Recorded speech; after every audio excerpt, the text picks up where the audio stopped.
Halo, selamat datang di kajian mendalam kita kali ini. Seneng banget rasanya bisa nemenin waktu Anda.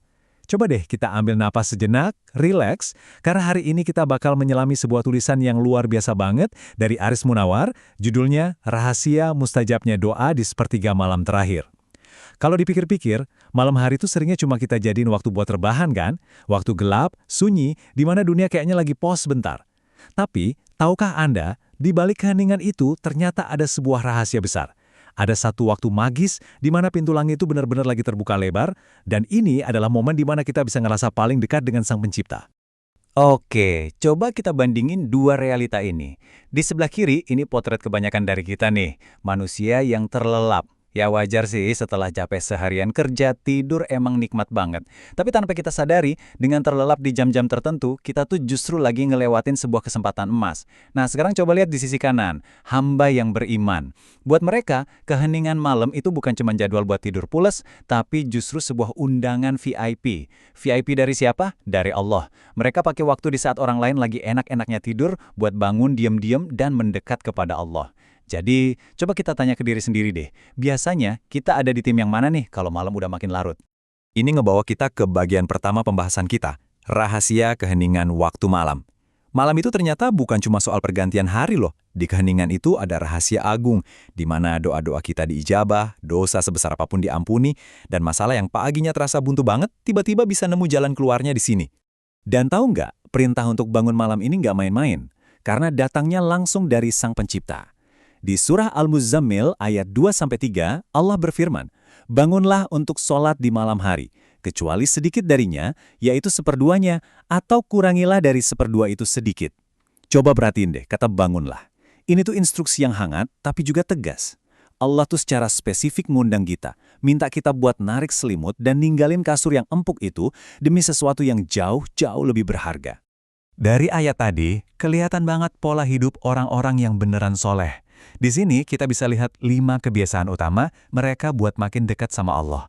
Mulai dari qiyamul lail, terus secara spesifik mendirikan sholat tahajud, lanjut zikir, banyak-banyak istighfar, dan puncaknya ditutup dengan doa. Jadi ini tuh bukan sekedar daftar tugas atau rutinitas kosong ya. Ini ibarat anak tangga spiritual yang udah dipraktekin secara turun-temurun sama orang-orang yang paling dekat dengan Allah. Lanjut ke bagian kedua, perintah agung beribadah malam. Nah, setelah dengar firman Allah tadi, yuk kita lihat penjelasan dari Rasulullah yang ngebongkar apa sih sebenarnya hadiah utama dari ibadah malam ini. Coba perhatiin baik-baik hadis riwayat Muslim ini. Rasulullah bilang kalau di malam hari ada satu waktu spesifik di mana kalau kita berdoa minta urusan dunia atau akhirat, Allah pasti bakal ngabulin. Tapi fokus ke kalimat penegas ini. Hal itu ada pada setiap malam. Sering banget kan kita mikir, waktu mustajab tuh cuma pas bulan puasa aja, atau pas Lailatul Qadar. Padahal kesempatan luar biasa ini tuh dikasih ke kita setiap malam loh, tanpa absen. Ini tuh benar-benar peluang harian yang sayangnya sering banget kita skip. Nah, sebelum kita bahas lebih jauh, pernah kepikiran nggak sih pertanyaan ini? Apa sih yang sebenarnya lagi terjadi di langit saat sepertiga malam terakhir? Pas bumi lagi sepi-sepinya, orang-orang lagi pada terlelap, peristiwa agung macam apa yang lagi berlangsung di atas sana? Jawabannya ada di bagian ketiga, janji doa pasti terkabul. Di sini nih klimaksnya, tabir rahasia malam benar-benar dibuka buat nunjukin seberapa dahsyat janji Allah buat kita yang mau nahan kantuk. Dan ini tuh benar-benar ngegambarin betapa besarnya cinta Allah sama kita. Di hadis Sahih Bukhari dan Muslim ini, Rasulullah ngasih tahu bahwa Allah Tabaraka wa Ta'ala itu turun ke langit dunia setiap malam. Bayangin deh momennya, Allah sendiri yang langsung menyeru. Siapa yang berdoa kepadaku, bakal aku kabulkan. Siapa yang minta, bakal aku kasih.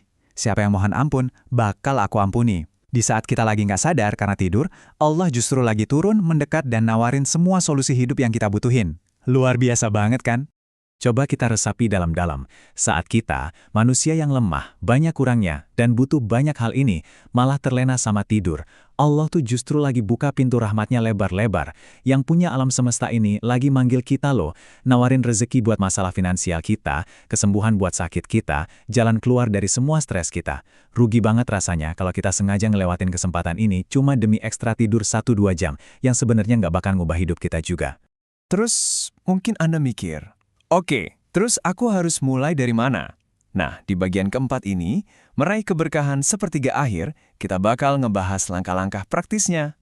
kuncinya di sini adalah action. Gimana kita ngebangun kebiasaannya biar istiqomah? Ada 4 langkah simpel nih. Pertama, paksa diri buat bangun di akhir malam. Setel alarm, jangan di-snooze. Kedua, sebelum curhat macam-macam, basahin lidah kita dengan zikir dan istighfar dulu, biar hati bersih. Ketiga, pas sholat, coba deh ruku dan sujudnya dilamain dikit, nikmatin frasa tenangnya. Dan keempat, pas sujud atau kelar sholat, tumpahin semua unek-unek dan harapan Anda ke Allah dengan 100% yakin bakal didengar. Aku pengen Anda benar-benar ingat kalimat ini. Buat Anda yang mungkin lagi capek banget hidupnya, ngerasa kok doa belum kejawab-jawab ya, dengerin ini.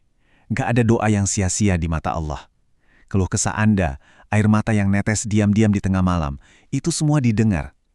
Bisa jadi jalan keluar yang selama bertahun-tahun Anda tunggu, kunci pembukanya ia lewat air mata dan curhatan tulus Anda di sepertiga malam itu. Tangisan kita tuh adalah bahasa yang sangat dimengerti olehnya. Sebagai penutup pemaparan ini, penulis punya satu doa yang indah banget buat kita semua. Yuk kita aminkan bareng-bareng. Semoga kita bisa jadi hamba yang 1. Gemar bangun malam, jadiin ini butuh, bukan beban. 2. Hatinya gampang tersentuh pas lagi sujud. 3. Mulutnya nggak berhenti istighfar. Dan 4. Hasilnya, semoga hidup kita tuh dibanjiri sama keberkahan karena kedekatan kita dengan Allah Ta'ala. Hasbunallah wa ni'mal wakil, ni'mal maula wa ni'man nasir. Cukuplah Allah jadi penolong kita. Dialah sebaik-baik pelindung. Ini kalimat yang benar-benar bikin hati adem. Kalau kita udah bangun, udah ikhtiar, zikir, dan nangis minta tolong, langkah terakhirnya ya pasrah total. Lepasin aja bebannya, serahin semuanya ke tangan sang penguasa alam semesta. Nah, hari ini kita udah ngebongkar rahasia terbesar dari sepertiga malam terakhir. Pintunya tuh selalu terbuka tiap hari, dan Allah selalu nungguin kita. Jadi sebelum kita berpisah, aku mau ninggalin satu pertanyaan buat Anda renungkan. Malam ini, saat dunia lagi tidur pulas dan langit lagi terbuka lebar, apakah doa Anda akan jadi salah satu yang terjawab? Jangan biarin malam ini lewat gitu aja kayak malam-malam lainnya. Pasang alarmnya dan temui Rob Anda. Sampai jumpa di kajian kita berikutnya ya.